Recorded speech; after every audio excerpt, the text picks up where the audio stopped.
Então vamos lá. Nós escolhemos a questão 941 do Livro dos Espíritos, mas só o comentário de Kardec, onde ele fala do homem moral e do homem carnal. Bem propício para o nosso assunto de hoje. Com certeza. O homem carnal, mais preso à vida corpórea do que à vida espiritual, tem na terra penas e gozos materiais. Sua felicidade consiste na satisfação fugaz de todos os seus desejos. Sua alma, constantemente preocupada e angustiada pelas vicissitudes da vida, que se conserva numa ansiedade e numa tortura perpétuas. A morte o assusta, porque ele duvida do futuro e porque tem de deixar no mundo todas as suas afeições e esperanças.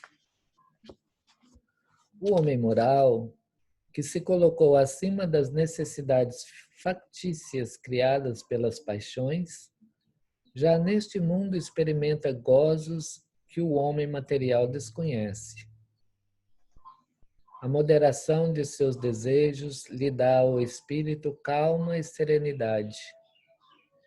Ditoso pelo bem que faz, não há para ele decepções, e as contrariedades lhe deslizam por sobre a alma sem nenhuma impressão dolorosa deixarem. Então nós vamos fazer a nossa prece. Nós convidamos a todos a recolher-se na sua intimidade e buscar estreitar os laços de confiança, de esperança, de fé.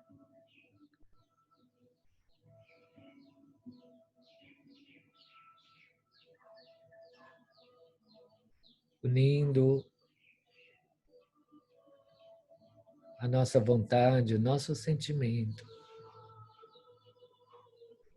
junto com os nossos benfeitores, nós elevamos os nossos pensamentos a Deus, nosso Pai, Criador do Universo, amor e bondade, a Jesus, nosso Mestre. Ilumina-nos, Senhor, na tarde de hoje, na manhã nossa, neste novo dia,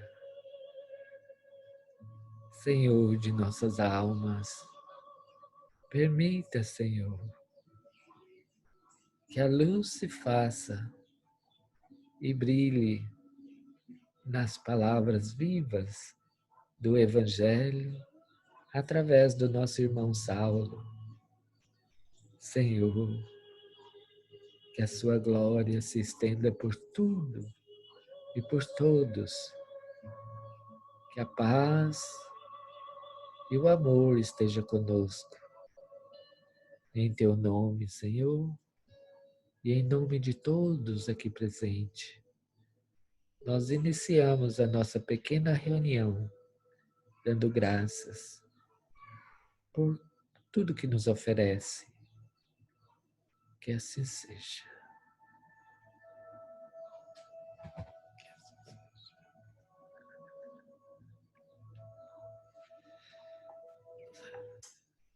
Bom dia e boa tarde para todos. Nós agradecemos a presença de todos vocês, em especial ao Saulo. Saulo, nós vamos deixar você bem à vontade para você fazer a sua explanação. Nós estamos no capítulo 19, né, o último item, a fé humana e a fé divina. Esse capítulo trouxe-nos profundas reflexões sobre o nosso papel aqui na vida e a nossa relação com Deus, e com tudo que nos cerca. E nós desejamos que você seja muito abençoado. Esta Obrigado. casa é de Jesus, nós temos anunciado. Sabe por quê, Saulo? Eu preciso explicar isso, que você já é, eu acredito que você é o 7º convidado. E eu sempre falo e nunca expliquei. Essa semana eu fiquei pensando assim, eu preciso explicar por que que é a casa de Jesus. Uma vez ele anunciou a Pedro, ele falou assim, olha Pedro, eu vim à terra pelos doentes, pelos pobres, os estropiados. Então aqui está os estropiados, viu? Os cegos, os ignorantes, estamos aqui, ó. Por isso que é a casa dele. É aqui que ele realiza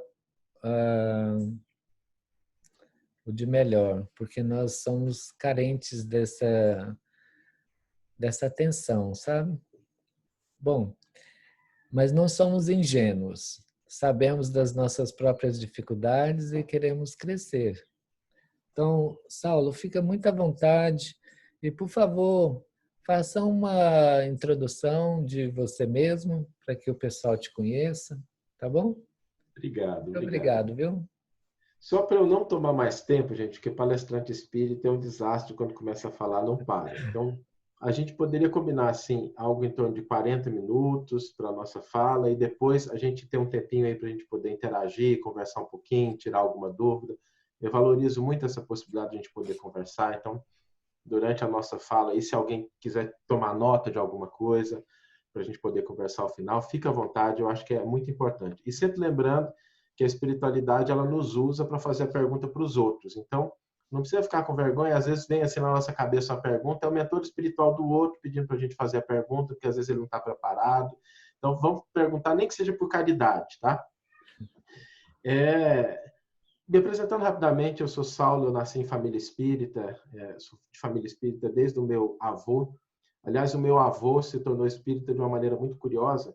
Quando ele tinha 13 anos de idade, o pai dele tinha um compadre que estava com uma filha muito doente, era no interior de Goiás, e depois de ter tentado tudo, ele resolveu ir num desses lugares. Um desses lugares era um centro espírita. E ele estava morrendo de medo de ir sozinho no centro espírita, chamou meu bisavô para acompanhá-lo, e o meu bisavô não tinha com quem deixar meu avô, então, com 13 anos de idade, levou ele junto. Meu avô conta que quando ele entrou no centro espírita, né, a porta era aqui, ele entrou e encostou aqui. Falou assim, se o diabo aparecer, eu estou mais perto da porta, eu sou o primeiro a sair. E aí, quando chegou a hora da filha desse compadre do pai dele ser atendida, era uma época em que a gente já tinha o médium atendendo as pessoas, incorporado. Ele incorporou com 13 anos, ele foi lá na frente, falou assim, olha, eu quis te trazer aqui, não era o problema da filha, não, é o que você está fazendo com a sua família, e deu um sabão no compadre do pai, quando ele acordou, estava todo mundo em volta. E a partir daí, ele nunca mais deixou de ser espírita e a família seguiu toda essa tradição.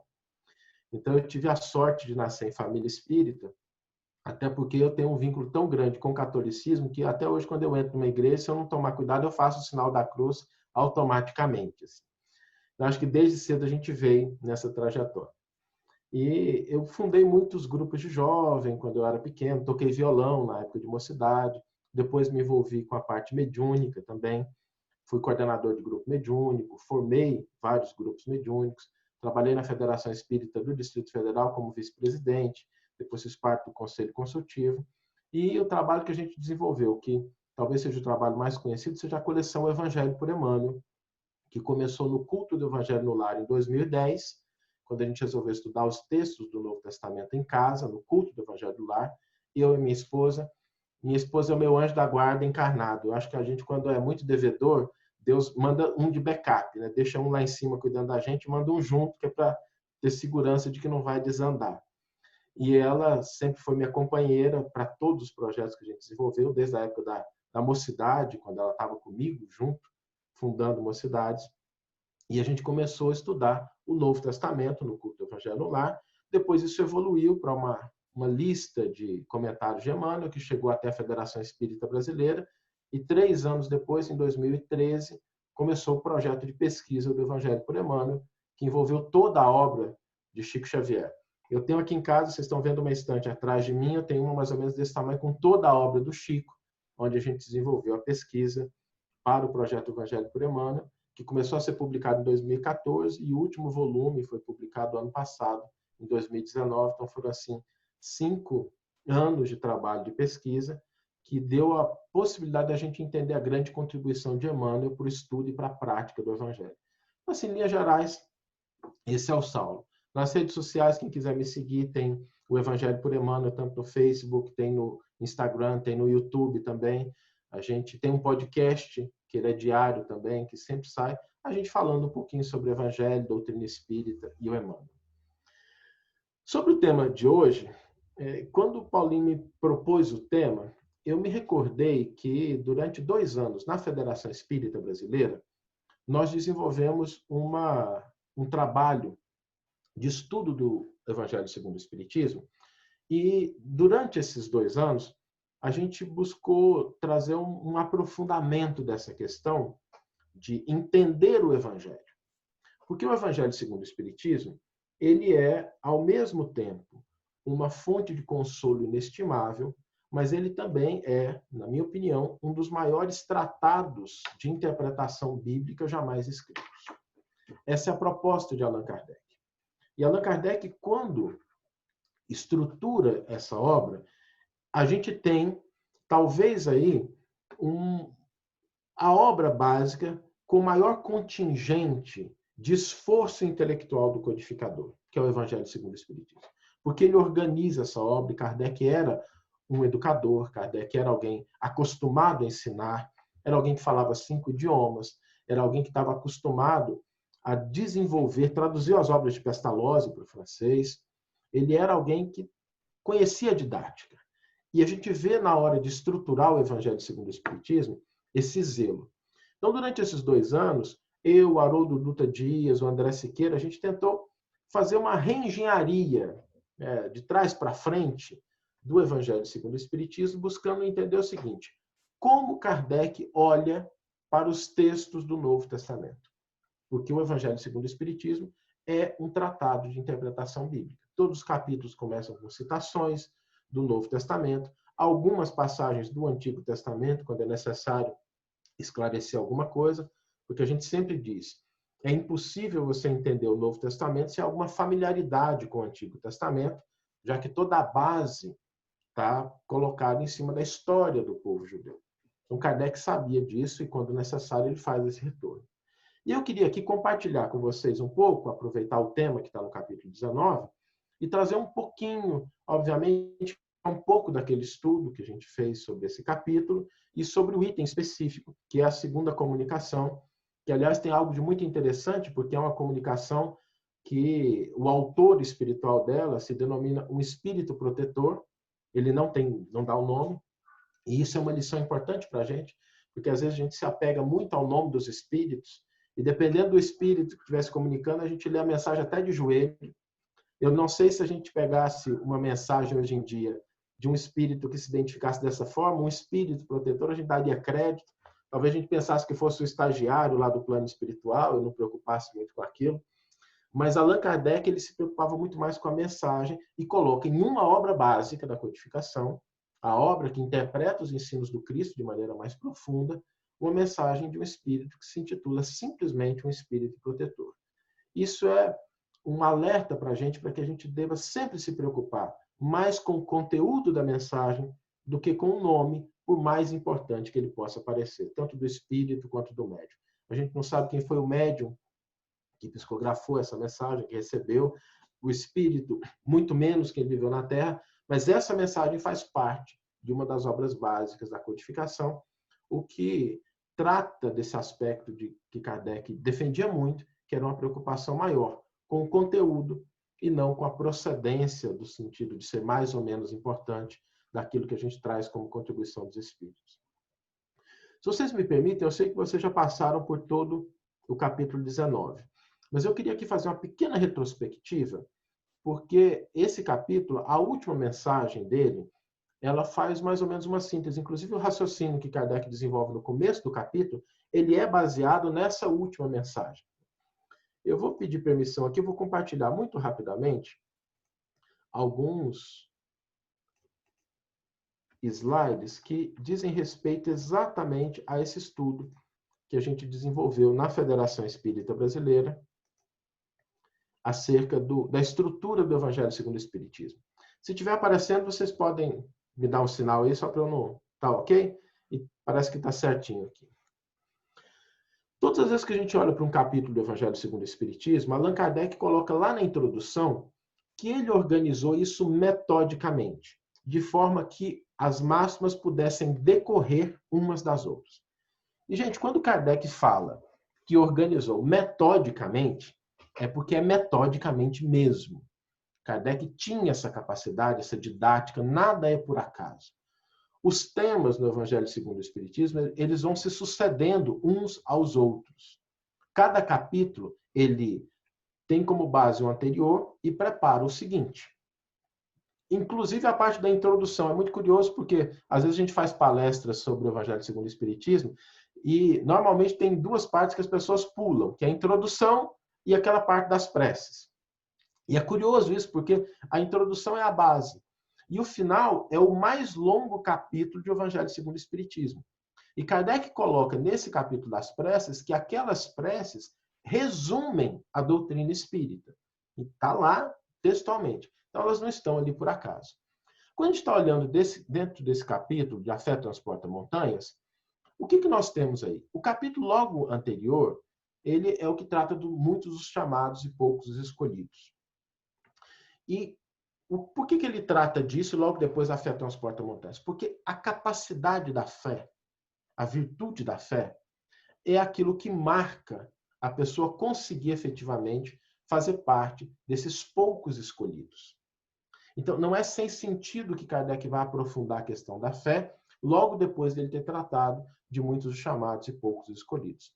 E depois de tratar a fé de uma maneira muito profunda, ele entra num capítulo muito especial, que é o dos trabalhadores da última hora, que ele vai tratar de uma parábola que Jesus conta. E esse capítulo é um capítulo muito importante por vários aspectos.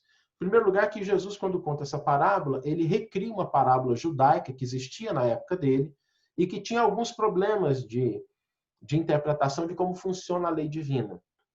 E para nós espíritas isso é um tesouro, porque Jesus, no Novo Testamento, ele só explica duas parábolas. A parábola do semeador e a parábola do joio e do trigo. Essas existem explicações do próprio Cristo no Novo Testamento. E no Evangelho segundo o Espiritismo nós temos a terceira parábola que o Cristo explica, que é a parábola dos trabalhadores da última hora. Há um comentário do próprio Cristo nesse capítulo. Quando Kardec estrutura o Evangelho segundo o Espiritismo, como é que ele faz isso? Ele tem um tema central, que no caso aqui é Mateus 17, 14 a 20, que trata da fala de Jesus, de A Fé Transporta Montanhas, e ele vai construindo ao redor disso várias outras partes do Novo Testamento que ele vai construindo como se fosse um colar de pérola para explicar, para ajudar a explicar aquele tema. Em alguns, por exemplo, a gente pega o capítulo 14, são vários textos que ele tira do Novo Testamento ou do Antigo Testamento, numa época que não tinha Ctrl+F, Ctrl+L, ele tinha que pegar papel mesmo, à luz de lamparina, anotar essas coisas, fazer correlações, dispor de chaves bíblicas para poder fazer essas correlações, mas ele fazia isso com muito zelo. E, normalmente, Kardec faz um comentário e depois ele passa a palavra para os espíritos. Ele traz comentário dos espíritos acerca daquela temática. Quase todos os capítulos do Evangelho segundo o Espiritismo seguem essa estrutura. Alguns deles não têm a parte de comunicação dos espíritos. Sobretudo aquele não se apareça que Deus juntou. Eu acho que essa temática os espíritos falaram, esse é um problema de vocês, a gente não vai botar o dedo aqui, então vocês se interpretem como quiserem, mas nós temos ali uma interpretação do codificador belíssima, falando de um diálogo de Jesus com doutores da lei.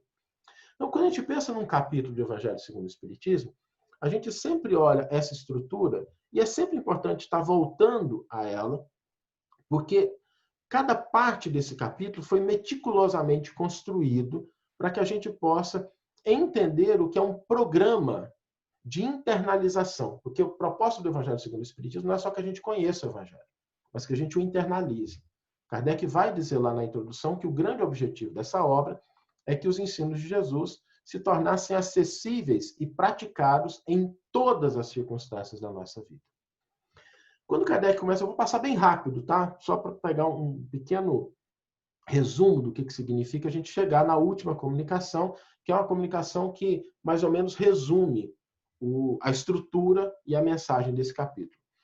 Kardec, nos comentários dele, ele faz duas distinções, dois tipos de fé, da palavra fé.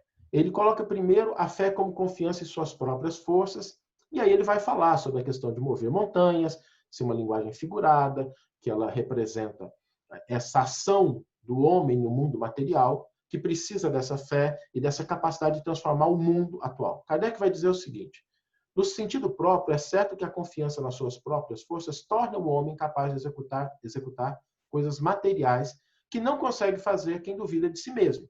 Isso aqui é importante, porque lá na frente, quando a gente vai falando da fé divina e da fé humana, a gente vai começar a entender que são dois níveis diferentes de fé. E que um é mais fácil. O mais fácil é a fé que transforma o mundo material. É a confiança em si mesmo. É a capacidade de realizar uma tarefa, de empreender alguma coisa, de transformar, como vocês estão fazendo aí. Na Ilha de Mau, tem um grupo espírita. Precisa construir isso, precisa fazer com que a coisa funcione. E esse movimento de construir as coisas no mundo é o primeiro estágio que a gente tem, porque é mais fácil lidar com o mundo material do que com o mundo espiritual. E a gente vai ver isso ao longo da nossa fala. E aí ele vai falar, né? Aqui, porém, unicamente no sentido moral se deve entender essas palavras. As montanhas que a fé desloca são as dificuldades, as resistências, e Kardec segue. Aliás, esse é um dos capítulos em que Kardec mais interpreta símbolos do Novo Testamento. Que ele, o codificador, vai analisar esses símbolos. Então, ele vai correlacionar montanhas com essas dificuldades. Então, esse primeiro sentido da fé é confiar nas próprias possibilidades. E assim, eu dou conta, eu consigo fazer, eu vou lá, tem dificuldade, é difícil, mas eu vou dar conta. É essa confiança que é necessário. Porque aquela pessoa que fala assim, eu não sei se vai dar certo, pode ser que sim, pode ser que não, e aí? E se tiver... A pessoa, quando ela não confia no que ela é capaz de fazer, é natural que as realizações, no mundo mesmo, se tornem realizações que às vezes não se concretizam pela essa ausência de confiança. Quando a gente confia na gente, já é necessário esforço. Agora, se a gente não confiar, aí é que a gente não tem chance mesmo de realizar nada. É mais ou menos assim, quem acredita que pode, já deu o primeiro passo. Quem acredita que não pode, já deu o último, porque não adianta seguir. Depois Kardec vai tratar, na segunda concepção, de uma fé que ela tem uma característica diferente. A primeira fé é, eu posso fazer coisas no mundo, eu confio na minha capacidade, eu tenho dificuldades, mas eu vou tentar, você confia naquilo que você realiza. O segundo tipo de fé é uma fé no propósito. E Kardec vai definir como sendo, entende-se como fé a confiança que se tem na realização de uma coisa, a certeza de atingir determinado fim. São duas coisas que têm uma diferença sutil, mas importante, e elas estão na base daquilo que é. Aliás, esse raciocínio de Kardec, ele é derivado da comunicação que a gente vai ver, que está no final. Porque uma coisa é eu acreditar que eu sou capaz, que eu tenho recursos internos que me possibilitam realizar alguma coisa. A outra coisa é eu deslocar a minha confiança no tempo e acreditar que existe algo para além da morte, que algo pode ser obtido, que existe alguma coisa que, embora isso não faça parte do meu contexto presente, eu tenho fé, tenho confiança de que isso vai acontecer. A esperança, o entendimento da vida espiritual repousam nessa modalidade da fé, que a diferença em relação à primeira é que a primeira está voltada para a capacidade do homem e a possibilidade de interação no mundo, e a segunda há uma compreensão mais ampla da nossa existência. Kardec vai tratar também da fé religiosa e vai fazer a distinção entre a fé raciocinada e cega, e é daqui que vem a frase famosa de Kardec, que a gente conhece muito bem, que fé inabalável só o é a que pode encarar de frente a razão em todas as épocas da humanidade. E aí a distinção entre uma fé raciocinada, que ela não abre mão do raciocínio, do questionamento, da dúvida, do confronto saudável de ideias, e que possibilita a gente, muitas vezes, pegar uma determinada proposta e guardar na prateleira do tempo como opinião, nenhum problema, mas enquanto não passar pelo crivo da universalidade do ensino e de uma rigorosa razão, qualquer contribuição que venha dos espíritos deve ser analisada com tranquilidade, como opinião. Porque espírito não é sábio só porque morreu. Aliás, tem muito espírito encarnado, mas sabe que é muito espírito desencarnado. A pessoa não se torna anjo ou sábio só porque morreu. É só em velório que defunto vira santo. Não sei se vocês já perceberam, no velório a gente não costuma falar mal do morto, né? Eu acho que de repente ele está ali escutando, vir puxar o pé da gente à noite, mas a verdade é que a morte não nos livra de quem nós somos e muitas vezes ela revela parte de nós que nós tentamos esconder até da gente mesmo. Então, Kardec fala dessa importância de uma fé religiosa que não se afasta da razão. Depois ele vai trazer a passagem que está no cerne da questão, que é a passagem da figueira estéril, que imagino que vocês já passaram por ela, vocês já estão familiarizados com essa... Não é uma parábola, mas é algo muito simbólico. E Kardec vai analisar isso. Existe uma passagem também em Lucas, de uma figueira, e ele vai tratar dessa temática de uma maneira muito profunda. Kardec vai analisar os símbolos, a figueira, as folhas da figueira, a ausência de algo, o que significa a fala de Jesus, que parece ser uma fala muito dura, o secar da figueira e esse processo da aproximação do Cristo com aquela figueira. São símbolos que Kardec trata quando ele vai analisar a questão da fé. A gente normalmente volta um pouco no Antigo Testamento, a gente sempre fala que é a base, porque essa figueira é o símbolo do povo hebreu. É o símbolo do povo judeu. E isso está definido lá no Antigo Testamento. Quando a gente pega determinados versículos, os profetas definem Israel como sendo essa figueira, que é uma figueira que deve produzir frutos. E Emmanuel comenta sobre as questões das folhas, do algo, aquela fala de Jesus que a gente comentou, né? Nunca mais alguém coma fruto de ti. Existe uma nuance aqui, porque a palavra que é traduzida nas nossas Bíblias como nunca é a palavra aiona, do grego, que significa era, que significa ciclo. E há aqui um sentido muito bonito, porque a espiritualidade ela faz um investimento muito grande na gente. Mas tudo tem um tempo. Tudo tem um ciclo que deve ser fechado. A própria reencarnação é um ciclo que se fecha. As oportunidades que a gente recebe durante uma existência não significa que se a gente não cumprir, Deus não nos dá outras. Mas essas outras virão em um outro ciclo de aprendizado. Porque os ciclos são aquilo que representa a lei divina atuando na natureza, mas também nas questões relativas ao ser humano e moral. Como a gente lembra, por exemplo, do livro Ave Cristo, que nós temos ali Quinto Varro querendo ajudar o filho, e Cláudio, que é o orientador espiritual, diz para ele assim, olha, ok, eu te dou 100 anos. É um ciclo. Então, quando Jesus se refere a esse nunca, jamais, como alguém de ti, ele está dizendo o seguinte, fecha-se um ciclo. E que, de fato, ali nós estávamos num momento muito importante da humanidade, que era o fechamento do ciclo do Antigo Testamento, da primeira revelação, que já deveria estar internalizado, que já deveria estar sendo vivenciado e praticado, e abriria-se um novo ciclo ali, que era um ciclo distinto, que era o ciclo que começaria a partir da segunda revelação. Allan Kardec, só para trazer alguns exemplos, ele interpreta bem a figueira seca, é o símbolo das pessoas que apenas aparentam bem, mas na realidade nada produzem de bom, fazendo uma referência ao que está como responsabilidade do povo hebreu. E é dentro dessa tradição de interpretação que Emmanuel se funda. Emmanuel também faz muito isso, de pegar o Evangelho e trazer para a nossa atualidade. E Kardec vai analisar, de forma assim, eu acho que esse é o capítulo que Kardec mais faz essa interpretação dos símbolos. Tá? E ele vai trazer os sentidos disso. Né? Todos os sistemas, todas as doutrinas, que nenhum bem para a humanidade houver produzido, cairão reduzidas a nada. Isso é a fala pode parecer um pouco dura, mas isso é uma esperança. Porque a gente pode esperar que o mundo caminha para algo melhor. Porque aquilo que é ruim tem data para acabar, tem um ciclo para se transformar. E uma vez não se transformando dentro desse ciclo, não significa que Deus vai privar a criatura de novas oportunidades. Mas é mais ou menos assim, se a gente chegar no mundo de regeneração e a gente não tiver regenerado, não tem problema, Deus não vai mandar a gente para o inferno, nada disso. Mas vai convidar a gente para morar num planeta de provas e expiações, como era a Terra há 5, 6 mil anos atrás. Para que a gente recomece um ciclo e ali a gente possa desenvolver a nossa habilidade de ser útil ao semelhante.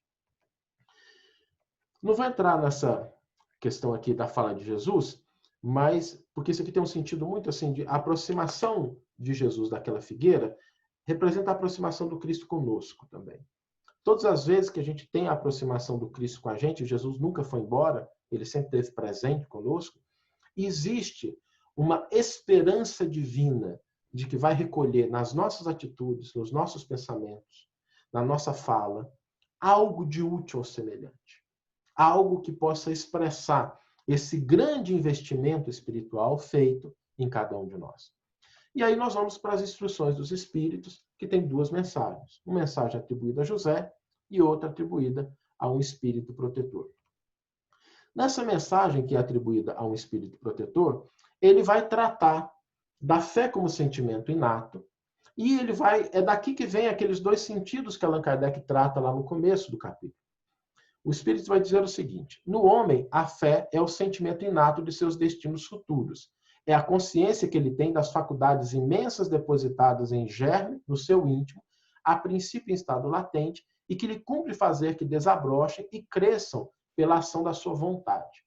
Então, lá, quando Kardec começa o seu comentário a esse capítulo, ele trata exatamente dessa capacidade que nós temos latente de fazer algo que é nossa e que a gente vai desenvolvendo, e dessa fé como um sentimento inato dos seus destinos futuros. Aqueles dois sentidos, exatamente os mesmos, Kardec elabora mais, ele detalha um pouco mais lá no início do capítulo. E nessa fala do Espírito, ele destaca algo que é muito importante, que é a relevância da vontade dentro desse contexto. Todo movimento de concretização de algo começa na vontade. Emmanuel trata muito disso no livro Pensamento e Vida, e ele fala que a vontade é aquela que governa todas as instâncias da nossa experiência material. Quando a gente quer alguma coisa, a gente consegue realizar, porque a vontade está presente. Mas na ausência da vontade, na ausência do querer, as concretizações ficam limitadas e elas ficam ao sabor das ocorrências fortuitas do mundo, das circunstâncias, das pessoas. O fortalecimento da vontade, ele está na base de todas as grandes edificações e, sobretudo, nesse aperfeiçoamento, nesse desenvolvimento de uma fé. Quando a gente pensa na vontade, na fé que transforma, Allan Kardec, de uma maneira muito sábia, fala que aquilo que a gente pensa que são milagres, na verdade, são leis naturais que a gente paulatinamente vai desenvolvendo e vai compreendendo. Aquilo que numa época pode parecer um completo e total milagre, significando uma derrocada das leis naturais, em outra representa exatamente o uso dessas leis naturais que nós estamos começando a compreender. E não nos equivoquemos, nós estamos começando a compreender. Segundo os astrofísicos mais atualizados, o universo ele é composto de 90% de um tipo de matéria e um tipo de energia que nós não temos a menor noção do que é. Tudo que nós conhecemos, planetas, sóis, galáxias, asteroides, tudo o que é de matéria visível, corresponde ali entre 5 a 10% de tudo que existe. O que significa que quando a gente olha para as leis naturais, a gente precisa ter essa humildade de entender que muitas vezes fenômenos que podem parecer estranhos à nossa compreensão, dada a nossa limitada visão dessas leis, mais tarde poderão ser facilmente explicados. E quando a gente trata desse assunto, a gente sempre tenta trazer algo para a concretude, né, do nosso dia a dia. Imagina o seguinte, imagina que a gente está tentando explicar o que aconteceu aqui para a gente preparar. Nós estamos fazendo uma videoconferência com pessoas que estão separadas por milhares de quilômetros, e aí chegou a hora, o Paulinho mandou um WhatsApp, vamos imaginar que eu não tivesse recebido o WhatsApp, ele teria ligado, e aí eu teria entrado e a gente teria feito a videoconferência. Tá? Explica isso para alguém que viveu há 1000 anos atrás. Tenta explicar isso para uma pessoa que viveu, não precisa nem ser 1000, há 500 anos atrás. Mandei um WhatsApp, a pessoa não atendeu, eu liguei para ela, mas já está entrando, daqui a pouco a gente começa a videoconferência. É difícil para a gente entender isso? Não. Mas para uma pessoa que vivesse há 500 anos atrás, a gente teria que gastar talvez algumas horas para explicar esse grande milagre que é da gente estar se comunicando através de uma distância de milhares de quilômetros, utilizando recursos que para ele poderia parecer assim coisas literalmente do outro mundo. Isso aqui é só um exemplo simples para a gente entender que quando a gente fala da fé realizando milagres, a fé não opera fora das leis naturais.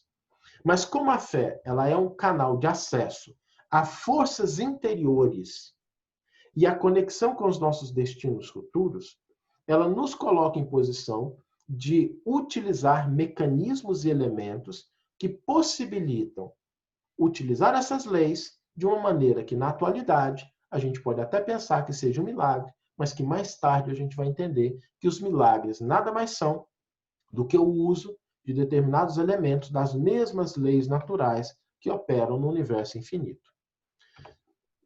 Depois o Espírito vai fazer a distinção entre fé humana e fé divina. E ele vai dizer o seguinte: a fé humana é aplicada aos contextos humanos. A fé humana é aquilo que eu preciso desenvolver para poder operar no mundo. Desde aquilo que são as pequenas realizações até as grandes realizações. Desde uma descoberta científica, desde a gente conseguir realizar uma grande empresa, desde que a gente consiga realizar até alguma atividade física, correr uma maratona. A minha esposa já correu meia maratona e eu acompanhei ela, eu digo de cadeira, é preciso muita fé para dar conta de correr 22 quilômetros. Eu não tenho a fé nesse nível ainda. Aliás, um dia foi muito irônico, porque a gente morava em Brasília, ela veio participar de uma meia maratona aqui em São Paulo. Então, a gente pegou um avião, voamos 1.100 quilômetros, depois pegamos um táxi, andamos 60 quilômetros, para ela correr 22 quilômetros a pé e depois voltar para casa. Eu confesso que eu ainda não entendi muito bem qual a lógica disso, mas para quem quer, para quem tem vontade, isso se torna possível. Ao lado dessa fé, nós temos a fé divina. E a fé divina, ela se aplica, a base dela são as aspirações e as conquistas da alma, que entrevê a sua destinação futura. A fé humana, então, ela está relacionada ao mundo material. A fé divina está relacionada ao desenvolvimento da capacidade, da natureza, do entendimento de nós como espíritos imortais. Tanto uma quanto a outra dependem da vontade. A fé humana depende da vontade, tanto quanto a fé divina depende da vontade. Nós não desenvolvemos os valores da alma sem o exercício da vontade. E quantas pessoas, eu conheço pessoas que são assim, chegam assim, curiosas, mas Saulo, eu recebo essa pergunta frequentemente, Saulo, você acredita nessas coisas? E quando fala nessas coisas, a gente já sabe o que é. É reencarnação, comunicabilidade dos espíritos, sobrevivência da alma depois da morte, né? E a gente fala com convicção, fala assim, não é uma questão de crença. Deus não legisla por ibope. Deus não faz pesquisa de opinião para saber como é que as leis dele devem ou não funcionar. Não é assim, você acredita na reencarnação, então você reencarna, você não acredita, você não reencarna. A lei divina é a mesma, a gente tem que descobrir. E muitas vezes há nessas pessoas essa deficiência da vontade, que fica na incredulidade, não por uma ausência de provas, que a gente tem aí as mancheias, mas pela ausência dessa vontade de fato buscar o desenvolvimento desses valores espirituais. Por isso é que a vontade ela está na base das duas. Porque sem uma vontade firme, a gente não avança nas nossas realizações materiais e nem nas nossas realizações espirituais. Sobretudo nas realizações espirituais, a gente vai falar um pouquinho mais para frente, porque elas têm uma natureza diferente. Elas representam uma concretização muito mais rápida daquilo que a gente tem como vontade. Enquanto a gente está encarnado e a nossa vontade para produzir determinados fenômenos, efeitos, mesmo os mais corriqueiros, que seja ali na padaria ou ali no supermercado, exige uma mobilização, no plano espiritual, a gente realiza aquilo que a gente quer muito mais rápido. E isso é, ao mesmo tempo, uma grande virtude, mas um imenso desafio. Porque se o espírito não quiser mudar, ele não muda. Ele não se conecta com o que está ao seu lado. Lembremos o caso de André Luiz. André Luiz passou 8 anos no umbral para aprender a fazer uma prece, reconhecer que existe um Deus e pedir ajuda. 8 anos. Gente, podia ter feito isso com uma semana, não podia? Não precisava esperar 8 anos. Desencarnou, a mãe estava do lado dele. A mãe visitou ele frequentemente. E ele sequer se colocava em condições de escutar e sentir a presença da mãe. Por uma ausência de uma vontade firme que se deslocasse das coisas materiais e começasse a conquistar as coisas espirituais. Daí a gente começa a perceber que as conquistas materiais, e André Luiz era médico, ele era bem-sucedido, a vontade dele em relação a construir as coisas do mundo produzia efeitos. Mas essa vontade, quando foi levada para as conquistas da alma, era uma vontade frágil e vacilante. E André Luiz vai dizer, no começo do livro Nosso Lar, que ele, quando chegou lá no plano espiritual, ele foi jogado ali como se for um paralítico, arrojado ao rio das experiências, sem ter condições de direcionar a própria vida.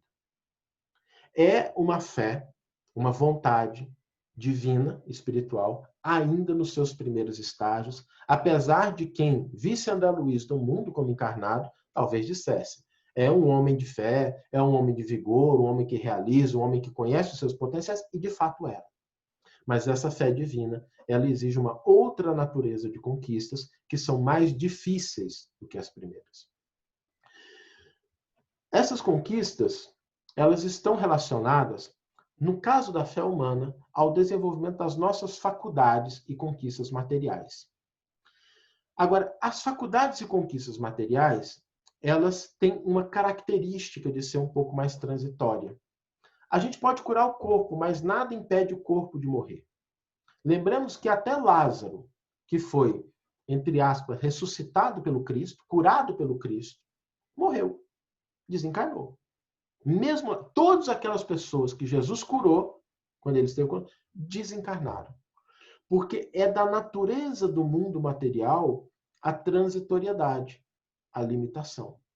Agora, é importante que a gente saiba lidar com isso, porque ninguém atinge a terceira série do ensino sem ter passado pelos rudimentos da primeira. Ninguém consegue fazer cálculos complexos sem as bases da aritmética. E a fé material, a fé humana, ela é esse rudimento que a gente aprende a desenvolver na medida em que a gente vai fortalecendo a nossa vontade. O desenvolvimento de faculdades da alma e conquistas espirituais é um pouco diferente. Porque, às vezes, a saúde da alma se expressa mesmo em um corpo doente. Lembremos o caso de Jerônimo Mendonça, que era paralítico, cego, e paralítico e cego, fundou 3 casas espíritas, 2 creches, gravou 2 discos e fazia palestras viajando pelo Brasil. Então, quando a gente olha essas duas coisas, a gente começa a pensar o seguinte: a fé humana e a fé divina são níveis distintos. E quando a gente pensa em níveis distintos, qual é a diferença entre as duas? No caso da fé humana, ela envolve conquistas transitórias. Agora, a gente precisa tomar cuidado com uma coisa, que é confundir transitoriedade com falta de importância. Não é porque é transitório que não é importante. Aliás, as pessoas têm muita dificuldade de entender isso, porque elas pensam que é possível acessar as conquistas espirituais sem saber lidar com as coisas da matéria, e isso não é verdade. O que é mais difícil? Lidar com uma coisa perene, duradoura, ou com uma coisa transitória e passageira? A coisa transitória e passageira, ela é mais simples. Os mecanismos que regem a nossa interação com o mundo material, eles são mais simples. Porque quando a gente está lidando com a matéria, a gente tem coisas mais palpáveis que movimentam os nossos sentidos, que movimentam os nossos desejos, que movimentam a nossa vida e que se apresentam para a gente de uma maneira mais concreta. Quando a gente está lidando com essas coisas materiais vão desenvolver em nós a capacidade, a força para lidar com as coisas, com as conquistas de natureza espiritual. Vou pegar a questão material mais básica, que é a questão da fortuna e da pobreza. Allan Kardec diz, textualmente no Evangelho segundo o Espiritismo, que a prova mais difícil qual é? A da riqueza ou a da pobreza? Ele diz isso lá, que a prova da riqueza é a mais difícil. E por que a prova da riqueza é a mais difícil? Porque a riqueza material, muitas vezes, confere uma liberdade de ação muito maior. E se a vontade não comparece com uma estrutura firme de moralidade, a criatura pode se perder no uso dessa liberdade maior. Por isso que a prova da riqueza é mais difícil. Porque ela requer, muitas vezes, uma vontade mais firme do que a ausência de recursos materiais que limitam as nossas opções de escolha, que limitam as nossas possibilidades de ação e de interação. As pessoas acham que, assim, a ausência de recursos materiais é sinônimo de conquistas espirituais e uma coisa não tem nada a ver com a outra. São dois níveis diferentes. Mas se eu não sei lidar com as coisas materiais, dificilmente eu vou saber lidar com as coisas espirituais. Se eu não consigo alocar dentro da minha própria casa, com toda a concretude que tem o plano material, utilizar as coisas com sabedoria, utilizar as coisas com discernimento, alocar as coisas materiais onde elas devem estar, aproveitar aquilo que tem que ser aproveitado, as conquistas espirituais, elas vão ser muito mais difíceis. Os bens materiais, por exemplo, o conceito de bem material, o conceito de propriedade privada, é aquilo que eu consigo privar o outro de utilizar. Esse é o conceito. Algo é privado se eu privo o outro de utilizar.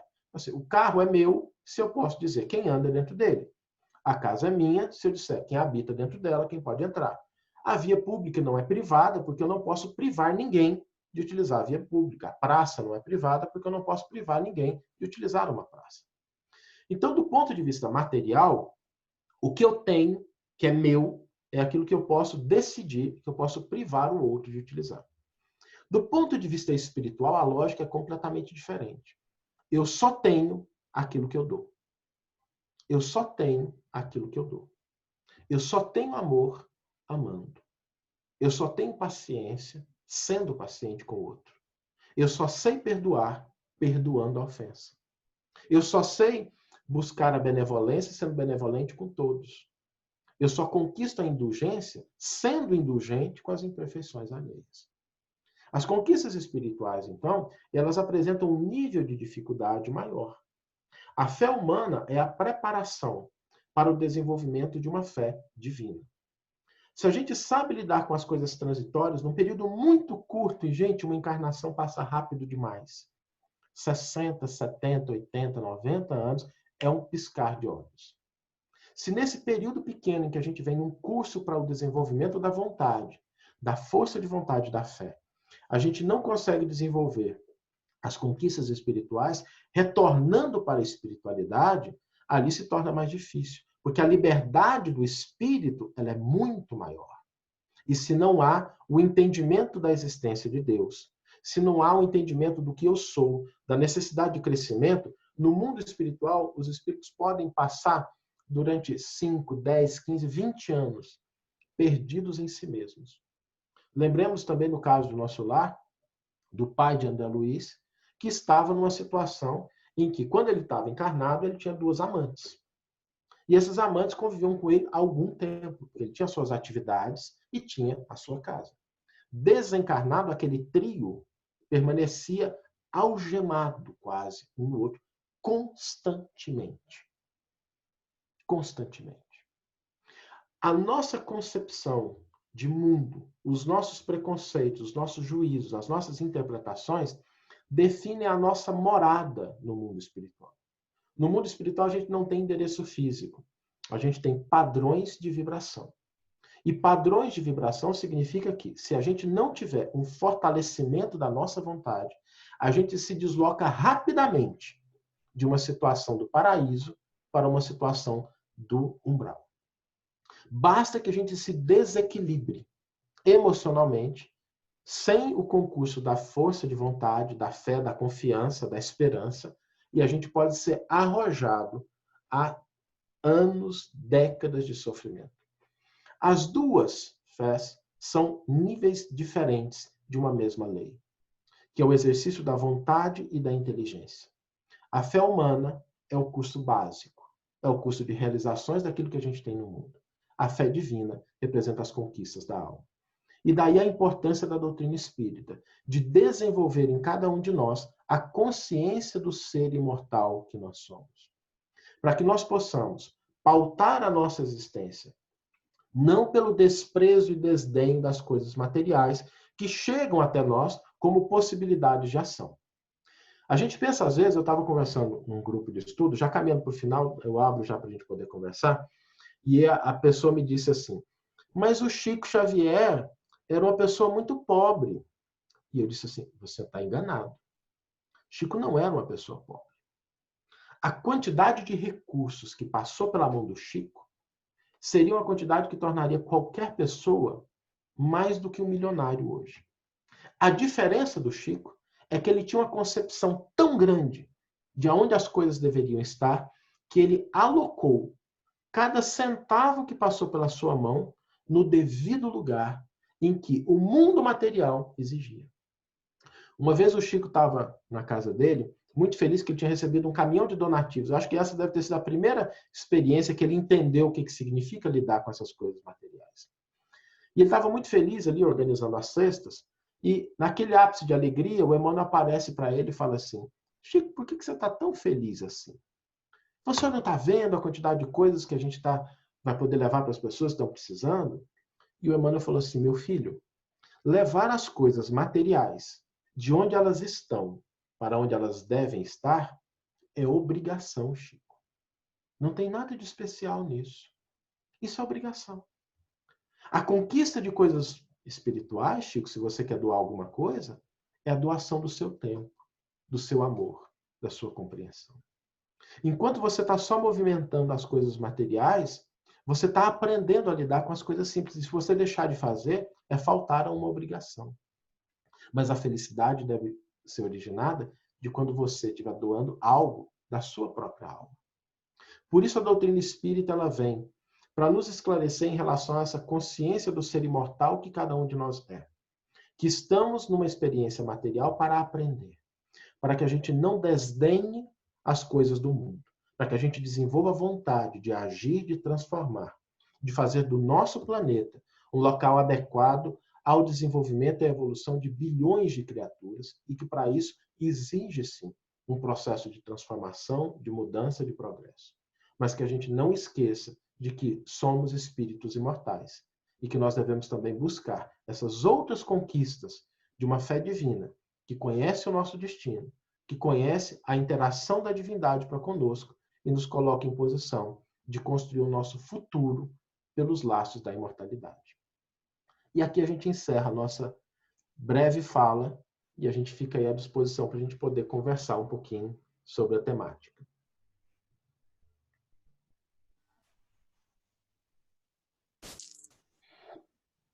Posso fazer um comentário? Por favor.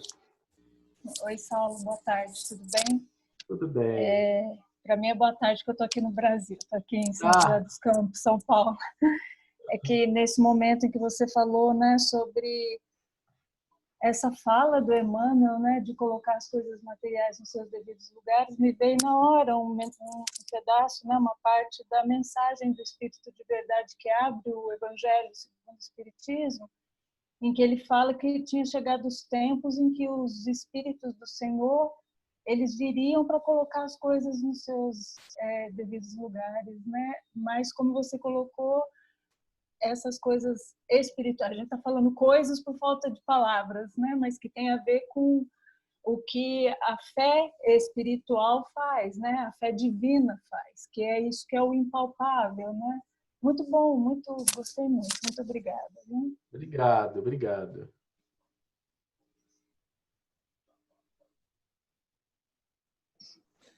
Pessoal, vamos abrir o microfone e aproveitar o Saulo. Uma fonte rica de coisas boas, viu? Experiência e uma facilidade muito grande. Posso falar? Por favor. Primeiro, muito obrigada por sua palestra. Ela vem regar o coração de esperança e fé em nós mesmos, porque às vezes nós não temos, né, a fé em nós mesmos. E eu gostei muito, me tocou muito quando você fala que quem acredita que pode, deu o primeiro passo, e quem acredita que não pode, deu o último. E às vezes a gente se encontra, acho que todo mundo já teve nessa posição, que a gente não vê aquela luz no fim do túnel. E a gente vê um abismo tão grande de onde a gente está para onde, né, poderia chegar ou estar, que a gente desiste. E às vezes basta a gente dar um pequenininho passo, não ver o abismo inteiro, só dar o primeiro passo. Mesmo, por menor que seja o passo, acordar e falar, hoje eu vou dar esse minúsculo passo, levantar da cama, que seja, fazer meu café. É isso aí.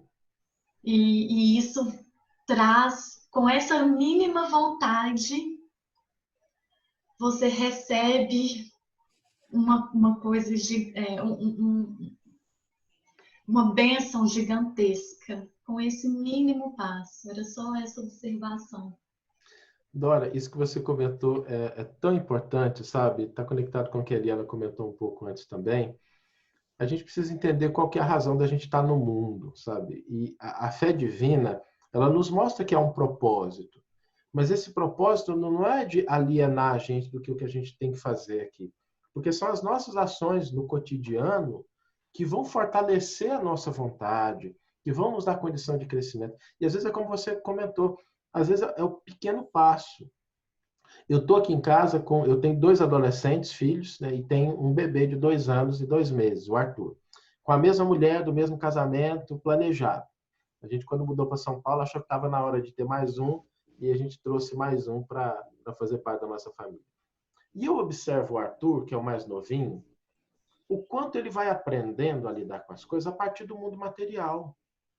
A partir de um brinquedo, como é que às vezes ele está num estado emocional, que é um estado emocional de uma birra, está nervoso com alguma coisa, e de repente você pega, hoje de manhã a gente trouxe para ele de presente um canudinho vermelho.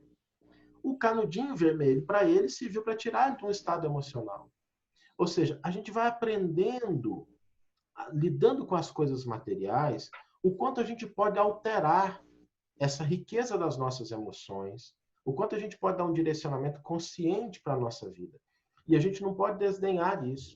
Porque às vezes uma atividade física, uma ação específica, o arrumar a casa, o movimentar o corpo, tira a gente de um determinado estado emocional, que às vezes é um estado emocional deletério. Então, a gente precisa aprender a lidar com isso. Porque quando a gente desencarnar, é mais complicado. Não dá para você falar para alguém fazer um exercício físico se o seu espírito estiver desencarnado, porque às vezes ele não está nem te escutando. Às vezes ele não tem nem a força de vontade para se movimentar. E eu trabalhei muito com grupos mediúnicos, eu já vi espíritos passando décadas em estado de absoluta inação pela ausência do desenvolvimento da vontade. Então, quando a gente está encarnado, gente, essas lições que a gente tem no mundo, a gente precisa olhar para cada uma delas, não com o olhar do encarnado, mas das lições que elas nos trazem para o desenvolvimento de uma força de vontade, de uma fé de natureza superior. Durante muito tempo, eu acho que a gente, sobretudo no aspecto religioso, a gente fez uma distinção entre mundo material e mundo espiritual, acreditando que renegar um significaria conquistar o outro. E isso é um equívoco muito grande, porque tudo na criação pertence a Deus. Tudo na criação pertence a Deus.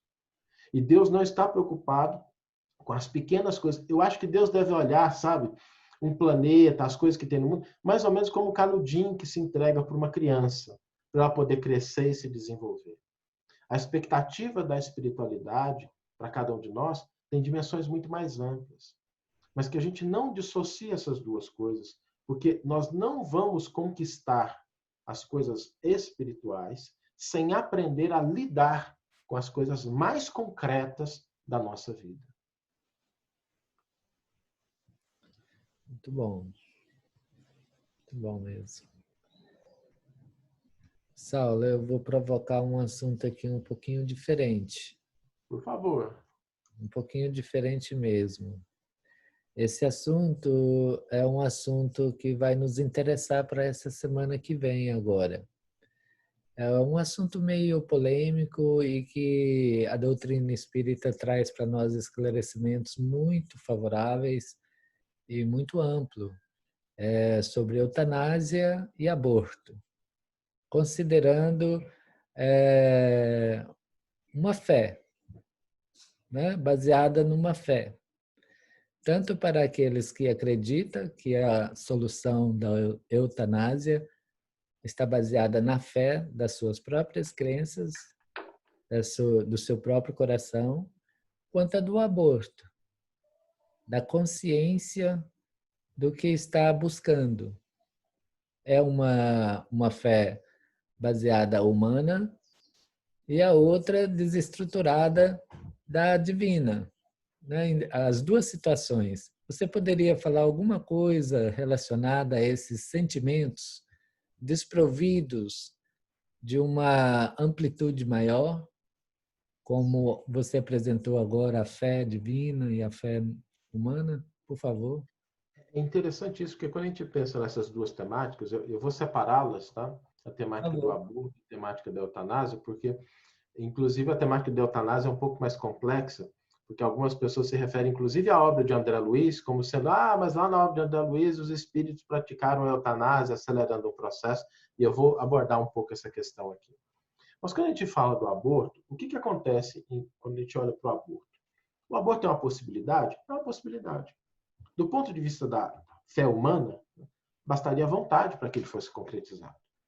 Mas quando a gente entende a conjugação desses dois elementos, a gente começa a perceber o seguinte: ainda que seja uma coisa permitida, passível em algumas sociedades, como é que ela conecta a criatura a essa fé espiritual?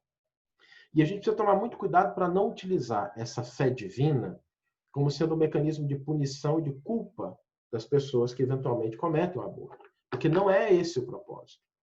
Não é o propósito da gente achar que, não, você não pode fazer, porque senão o seu filho vai virar seu obsessor. A gente já passou um pouquinho dessa fase de tentar construir uma fé baseada no medo.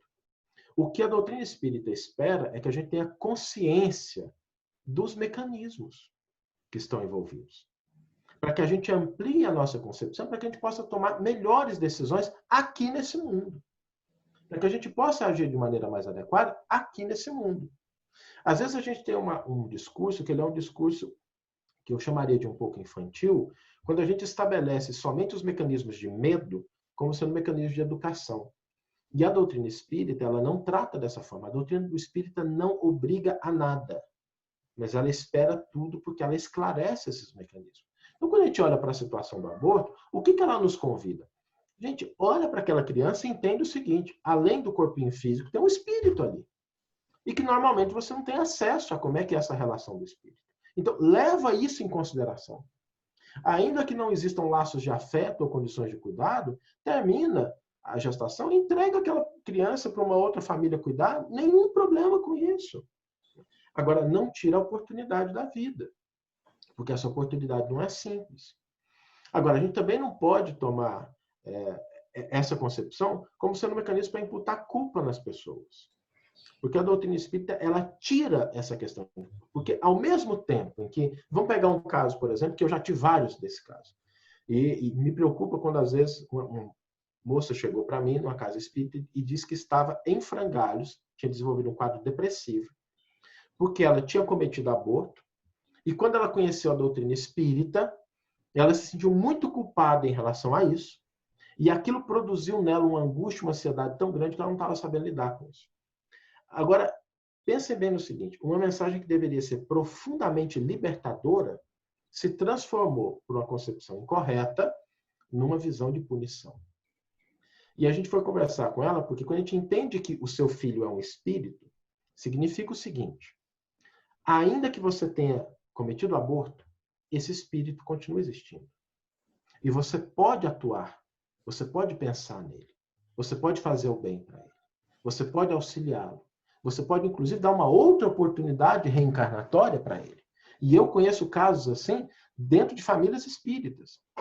Do espírito tentar uma vez, a mãe, por alguma razão ou outra, cometeu aborto, ele volta de novo.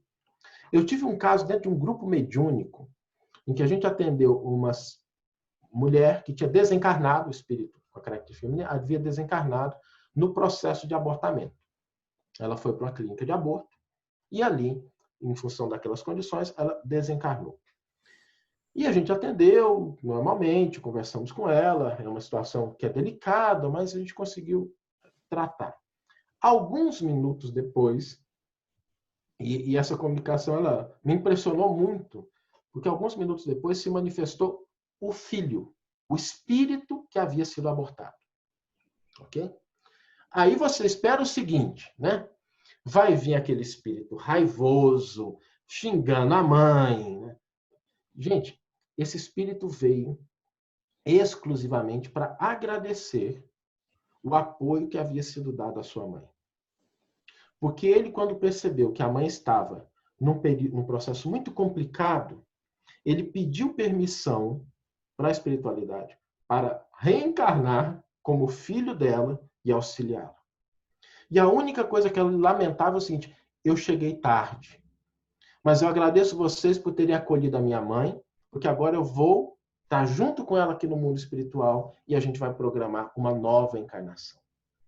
A gente precisa tomar muito cuidado com as concepções muito simplistas em relação a essas relações que existem, porque a lei é de amor, é de fraternidade, é de perdão, é de libertação.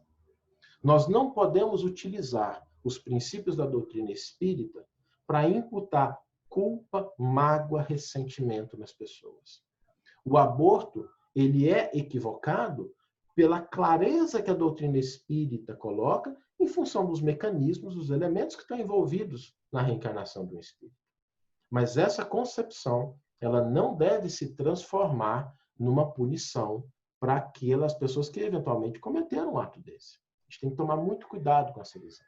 Então, quando a gente pensa na visão do aborto, a doutrina espírita nos dá a condição de entender e de melhor decidir em qualquer fase, antes, durante e depois. É isso que a doutrina espírita nos coloca.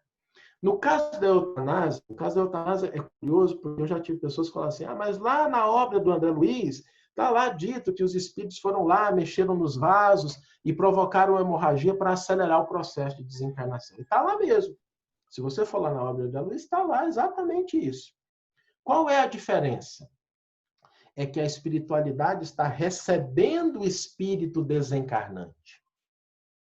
Então, ela não se coloca alheia a essa situação. Não é a gente aqui, quando o ato de eutanásia é cometido, que a gente despacha a pessoa para onde a gente não sabe. Em que situação que ela vai chegar no plano espiritual, por quem que ela vai ser acolhida. É mais ou menos assim, você bota a pessoa no ônibus. Para onde o ônibus vai, que hora que ele vai chegar, que jeito vai ser viagem, você não faz a menor ideia. A espiritualidade, não. Ela vai lá, pega, recebe, acolhe e cuida. É diferente. Então, aqueles benfeitores que estavam ali acelerando o processo de desencarnação daquele espírito, eles eram os responsáveis por acolher e dar continuidade. O que nos mostra uma concepção muito importante da continuidade da vida. A doutrina espírita, a afeição de terceira revelação, o grande papel dela é fazer a gente desenvolver uma consciência espiritual. E, às vezes, pela incompreensão do que significa a primeira, a segunda e a terceira revelação, a gente reduz a doutrina espírita a um papel que ela realiza, porque ela está conectada com as duas primeiras, mas não é o papel específico dela. Gente, aprender a lidar com o mundo é Antigo Testamento. Se alguém quiser saber assim, como é que eu lido com o mundo material, como é que eu lido com as coisas aqui, o que acontece? Antigo Testamento. Quando Jesus chega, a gente tem uma outra proposta que é desenvolver o começo da nossa visão espiritual. É entender que a vida não termina com o túmulo, que as recompensas podem vir depois da morte e que a gente tem um Deus que é Pai. A doutrina espírita, ela vem devassar esses horizontes da vida espiritual para que a gente se reconheça definitivamente como seres espirituais, tendo experiências materiais. E quando a gente fala de seres espirituais tendo experiências materiais, é para que a gente entenda que tudo o que nós possamos fazer, de certo ou de errado, não vai nos afastar do amor de Deus. E não vai fazer com que Deus deixe de nos dar novas oportunidades de crescimento. Deus não ama mais o anjo do que o criminoso. Deus ama E o amor puro, ele não é condicionado. Ele não é delimitado pelo que a pessoa possa fazer. Às vezes, o nosso sentimento de amor, ele é delimitado. Eu amo, mas se fulano... Né? Já ouvi pessoas dizer, eu sei que aí no Havaí não, mas aqui no Brasil, às vezes, as pessoas falam assim, cansei de ajudar os outros. Cansei de ajudar os outros. Tentei ajudar os outros demais da conta, mas não deu resultado. Cansei. O amor de Deus não se cansa, porque ele não espera. Deus fecha os olhos para os nossos equívocos e atua na direção da nossa redenção. A gente pensa, às vezes, que a lei de Deus é uma lei de punição, e isso é um equívoco. Deus, é mais ou menos assim, uma metáfora que a gente tem utilizado frequentemente. Deus constrói uma estrada, toda pavimentada, bonitinha, iluminada, posto de gasolina, tem restaurante, tem hotel, tá tudo certinho. Aí a gente fala assim, não, mas olha, esse negócio de andar nessa estrada, respeitar o limite de velocidade, ter que parar no farol, não, eu acho que se eu for por ali, eu vou mais rápido. E enfio o carro no meio do mato. Aí começa a andar no meio do mato, o eixo empena, o pneu fura, começa a chover, acaba a gasolina, não tem posto. Aí a gente tem que descer do carro, aí começa a chover, quebra o sapato, fica todo... Nada disso é punição de Deus. Nada disso é a consequência das nossas escolhas de afastamento daquela estrada que nos conduz à felicidade. O processo de retorno, ele é esse processo que a gente percorre os mesmos passos. E lembrando da parábola do filho pródigo, quando a gente dá os primeiros passos na direção do reencontro com Deus, que é simbolizado por aquele patriarca, Deus sai correndo na nossa direção. Porque a grande preocupação da divindade é com a felicidade dos seus filhos. Não interessa ao Criador o sofrimento da criatura. Em nenhuma instância. A gente acha que a gente faz um esforço grande para encontrar Deus, a gente não imagina o esforço constante de Deus em busca da criatura. Então, quando a gente traz para a doutrina espírita essas concepções, a gente precisa resgatar o caráter profundamente libertador e esclarecedor da doutrina que nos recoloca na condição de entender que somos seres imortais. Que tudo que a gente fez até ontem está registrado, mas que o que interessa é a vontade de hoje, a fé de hoje e o que eu quero construir a partir do meu momento presente. Muito obrigado, Saulo. Olha, desculpa, viu? Eu coloquei você numa situação muito... Eu não sabia, eu podia confiar em você, nas suas palavras, no seu conhecimento e na sua base. Muito obrigado, viu? Porque Obrigado se você notar, dá uma olhadinha aí, tá você, o Edilson e eu, como representantes dos homens, mas com um reconhecimento muito profundo da nossa posição perante a vida, independente da sexualidade, sabe? Como espíritos eternos. Muito obrigado, viu? Essa vai ser uma aula que nós vamos explorar agora, quinta-feira que vem, do Missionários da Luz, a reencarnação de Segismundo. Então, naquela parte inicial, esses assuntos são propícios, sabe, para um esclarecimento e fornecer uma base doutrinária a todos os participantes. Muito obrigado, meu irmão, muito obrigado mesmo. Alguém gostaria de fazer alguma pergunta ou algum apontamento a mais para nós fecharmos? Muito obrigada pela reunião. Foi muito bom essa coisa de fé, porque eu fico me perguntando, eu tenho uma amiga que morreu semana passada, hoje fez uma semana, e com 50 anos deixando um filho de 16. E, ao mesmo tempo, o sobrinho dela, que está há 2 anos como um vegetal, está vivo. Então, entender uma coisa maior e saber que Deus está no comando. A fé.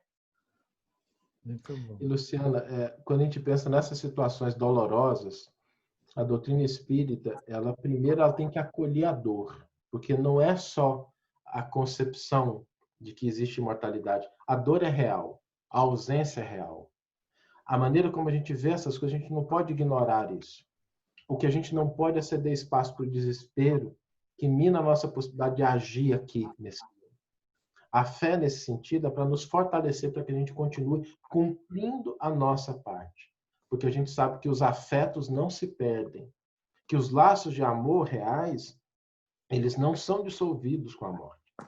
Eles são simplesmente alterados. Eu não vou nem dizer protelados, porque às vezes os espíritos continuam vinculados, cuidando uns dos outros, desde que a gente consiga entender que são laços de afeição, nada impede dos espíritos estarem à nossa volta cuidando da gente.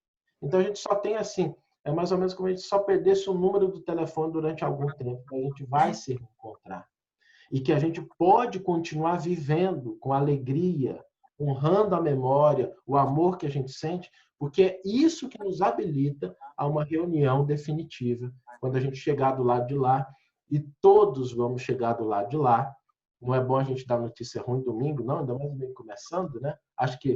Mas a gente vai desencarnar, todos nós, de doença agora ou de doença mais tarde, de velhice, ou às vezes por um acidente, a gente vai voltar para a pátria espiritual.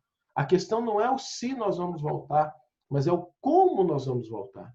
E a tristeza da perda, ela é um sentimento muito bonito, porque só sente saudade, só sente tristeza aquela pessoa que foi capaz de amar. Aquela pessoa que tem alguém que é importante para ela. A tristeza é aquela emoção que nos diz assim, eu tive alguém importante na minha vida. Porque quando a gente não sente tristeza nenhuma, é porque a gente não teve, não faz diferença. Mas quando a gente sente a tristeza está nos dizendo assim, alguém foi importante na sua vida. Valoriza isso, constrói esse afeto, porque ele não se perde. O tempo, a morte, não afasta as pessoas que estão distanciadas pela ausência do corpo físico. E que alegria é, embora pareça antagônico, sentir a tristeza da ausência, porque ela é que informa que houve na vida da gente alguém importante, que fez diferença, e que eu posso esperar encontrar mais tarde. Obrigada. Muito bom. Muito bom. Muito bom. Então, nós vamos fechar, né, Saulo? Olha, muito obrigado, Saulo. Muito eu que agradeço, Paulinho. E assim, como palavras finais, gente, eu queria dizer da alegria de poder estar participando desse grupo, dizer da importância do trabalho que vocês fazem, porque tem algumas pessoas aqui que moram no Brasil, eu posso dizer que, cadeira, é muito fácil ser espírita no Brasil. Ser espírita no Brasil é para quem está começando, viu, gente? É para espírito de primeira, segunda série. Os espíritos mais adiantados estão fora do Brasil. Porque aqui no Brasil a gente tropeça e cai dentro de uma casa espírita. Agora, quando a gente vai para fora, a gente tem uma dificuldade de divulgar a doutrina, de viver a doutrina. E esses grupos são fundamentais para manter os nossos corações aquecidos nesse sentimento de fraternidade, de união, que nos fortalece em relação à nossa fé, que embora ela enfrente montanhas de adversidade, ela pode ser superada se a gente estiver conectado com o Evangelho. Então, parabéns pelo trabalho de vocês. Não estou só jogando confete, mas estou realmente reconhecendo que isso não é para todo mundo. Estar num local diferente, cultivando a semente do Evangelho, mantendo essa chama ativa, cooperando, compartilhando isso, é um tesouro inestimável que vocês devem se orgulhar muito dessa tarefa, para que vocês possam sentir a alegria do que é estar representando Cristo onde vocês estão. Então, parabéns mesmo, meus irmãos. Nós, em nome do Instituto, das meninas, de todos aqui presentes, nós te agradecemos muito, Saulo. Muito mesmo. E, do mesmo jeito, nós devolvemos para você com alegria pelo trabalho que vocês estão desenvolvendo no movimento espírita, na Casa Espírita, na nossa Federação Espírita Brasileira, o seu trabalho em especial com o Evangelho de Emmanuel, né? Como é mesmo? Eu esqueci o nome do programa. O Evangelho por Emmanuel. Mas quem tiver interesse, toda quarta-feira, às 20h30 da noite do Brasil, a gente tem uma live aqui na FEB também, Se alguém aparecer lá, pode mandar uma mensagenzinha no chat que a gente vai saber.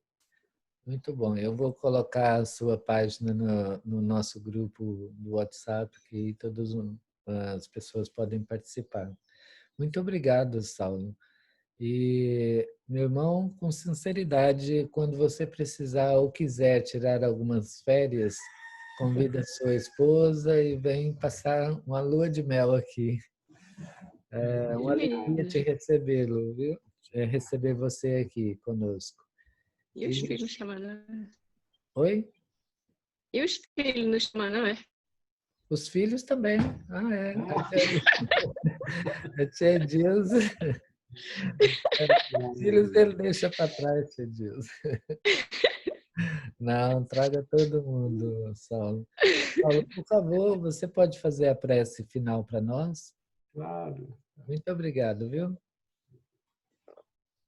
Vamos fechar os nossos olhos, sentir a presença amiga da espiritualidade, de Deus nosso Pai, de nosso Mestre Jesus, nos envolvendo a todos, com seu manto de consolação, de esperança, de bom ânimo, fortalecendo as nossas energias, para que nós tenhamos fé para realizar no mundo a tarefa que nos compete, e fé para esperar o melhor, porque sabemos que o universo está nas mãos de Deus.